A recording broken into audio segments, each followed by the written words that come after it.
জাবের বিন সামুরা রাদিয়াল্লাহু তাআলা আনহু থেকে এখানে হাদিস আছে 181 নম্বর পৃষ্ঠা মুসলিম শরীফ 1 নম্বর খণ্ড। হযরত জাবের বিন সামুরা রাদিয়াল্লাহু তাআলা আনহু বলেন, খরাজা আলাইনা রাসূলুল্লাহ সাল্লাল্লাহু আলাইহি ওয়াসাল্লাম, আল্লাহর নবী আমাদের সামনে আসলেন। ফাকালা মালি আরাকুম রাফি আইদিকুম, আমার কি হলো, আমি তোমাদেরকে হাত তুলতে দেখি কেন? কান্নাহা আজনাবু খাইলিন শুমসিন, এগুলো যেন দুষ্ট ঘোড়ার লেজ। উসকুনু ফিস সালাত, নামাজের মধ্যে স্থির হয়ে যাও। তাইলে আল্লাহর নবী বললেন নামাজের ভেতরে হাত তোলা এটা দুষ্ট ঘোড়ার লেজের মতো এবং নামাজের স্থিরতার পরিপন্থী, ঠিক কিনা?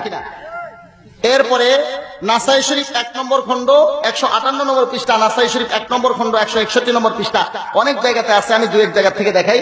নাসাই শরীফ এটা 1 নম্বর খণ্ড 158 নম্বর পৃষ্ঠা। হযরত আব্দুল্লাহ বিন মাসউদ রাদিয়াল্লাহু তাআলা আনহু থেকে বর্ণিত, তিনি বলেন, আলা উখবিরুকুম বিসালাতি রাসূলিল্লাহ সাল্লাল্লাহু আলাইহি ওয়াসাল্লাম, আল্লাহর নবীর নামাজ আমি কি তোমাদেরকে দেখাবো না?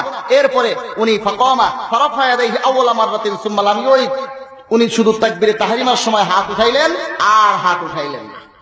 তাহলে তাকবীরে তাহরিমা ছাড়া আর কোথাও হাত তোলা নাই। মুসনাদে হুমায়দি, ইমাম বুখারী রাহমাতুল্লাহ আলাইহির ওস্তাদের লেখা। কোন ওস্তাদ জানেন?